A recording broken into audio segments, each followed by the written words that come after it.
All right, let's talk about one of the most classic and, frankly, one of the most chilling sci-fi novels ever written, Aldous Huxley's Brave New World. It imagines a future that's been engineered for perfect happiness, and that's exactly what makes it so terrifying. So just imagine for a second, a world with absolutely no pain, no suffering, no heartbreak, no tough emotions at all. Sounds pretty great, right? But here's the question Huxley drops on us. What if that happiness wasn't a choice? What if it was mandatory? And what if the price for all that bliss was your own humanity? That's the rabbit hole we're going down today. Okay, so first up, let's get our heads around the society Huxley created. We're talking about the world state, a place where literally everything, and I mean everyone, is engineered from the ground up for maximum efficiency and social stability. And this whole world is built on three words, their powerful motto: community, identity, stability. Sounds good, right? Community means everyone belongs to everyone else. Identity means you know your purpose from the moment you're created. And stability? Well, that's the ultimate prize. A world with no wars, no conflict, no messy human passions. But to get there, they had to sacrifice almost everything else. So how do you get an entire population to buy into this? You don't educate them, you condition them. Right from birth, they use something called hypnopaedia, which is basically sleep teaching. Little slogans and moral lessons are whispered into your ear while you sleep, thousands and thousands of times, until they become a part of you. You don't think something is true, you just know it is. And at the heart of this society is a super rigid social ladder. You've got 5 castes, from the super intelligent, beautiful alphas at the top, who get to be the leaders, all the way down to the epsilons, who are bred to be just smart enough to do the worst jobs and nothing more. And this isn't just about your job. It's your biology, your intelligence, your whole life, decided in a lab. And the craziest part? The conditioning works so well that everyone is trained to love their own caste and look down on all the others. Okay, this is where it gets really unsettling. How do they get all these people for the lower castes? It's something called the Bokanovsky Process. Basically, it's a form of human cloning where they take a single egg, they shock it, and it buds and divides into as many as 96 identical twins. It is literally a human assembly line, churning out batches of identical workers for identical, mind-numbing jobs. But what happens if, a stray negative thought actually pops into someone's head? An ounce of sadness, a little bit of anxiety. Well, there's an easy fix for that. Soma. It's a perfect government-issued drug. You get all the happy, floaty feelings of being drunk or high, but with zero hangover or side effects. You just take a Soma holiday and all your troubles melt away. It is the ultimate tool for keeping everyone happy, distracted, and completely oblivious.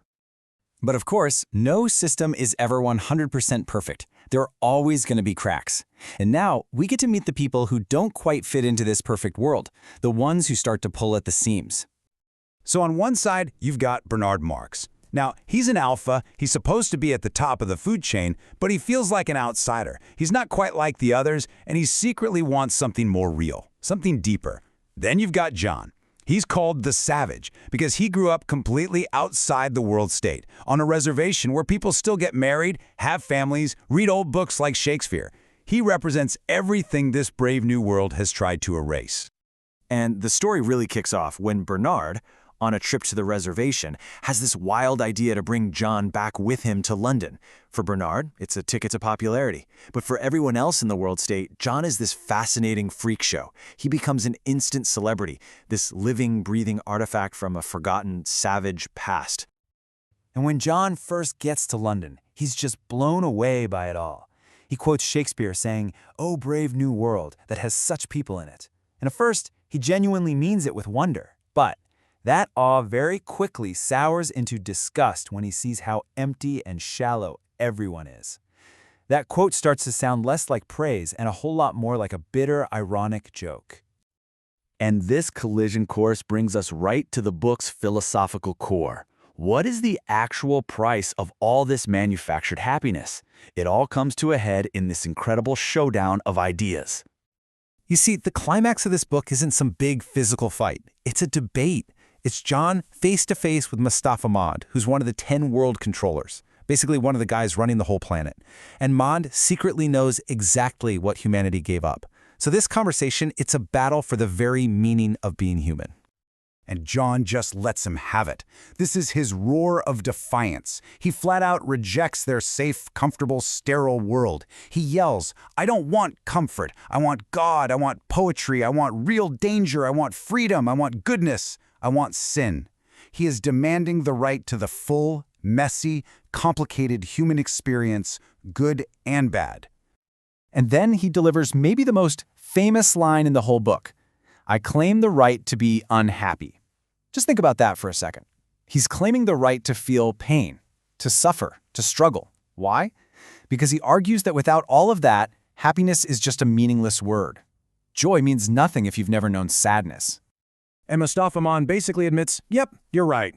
He lays out everything that they sacrificed for total stability. Real family, passionate love, too unpredictable. Great art, great books, they make you feel things too deeply. The search for scientific truth, it can be disruptive. Religion, free will, intense personal emotions, all gone. They traded the very core of our existence for a comfortable, predictable cage. Now, it's really easy to just write this off as some old science fiction story from the 1930s. But here's the thing. Huxley's vision wasn't just fiction. It was a warning. And honestly, it feels more relevant today than it ever has. I mean, think about it. Huxley was writing about a culture obsessed with consumerism and pleasure-seeking. He wrote about controlling populations with drugs and entertainment. Does any of that sound familiar? Look at our world of mood-altering pharmaceuticals, the pressure to perform happiness on social media, the endless digital distractions in our pocket. You gotta ask, aren't we just building a softer version of that same world? And that all leads to the final, really uncomfortable question the book leaves us with. How much of our freedom, our privacy, our messy, authentic human experiences are we willing to trade away for a little more comfort, a little more convenience, and the promise of an easy, painless life? Because really, that's the ultimate choice at the heart of Brave New World. A perfectly engineered, stable, and shallow happiness, or the beautiful, chaotic, sometimes painful, but real experience of being human. The book doesn't give us an easy answer. It just holds up a mirror and forces us to decide which world we're actually building for ourselves, one small choice at a time.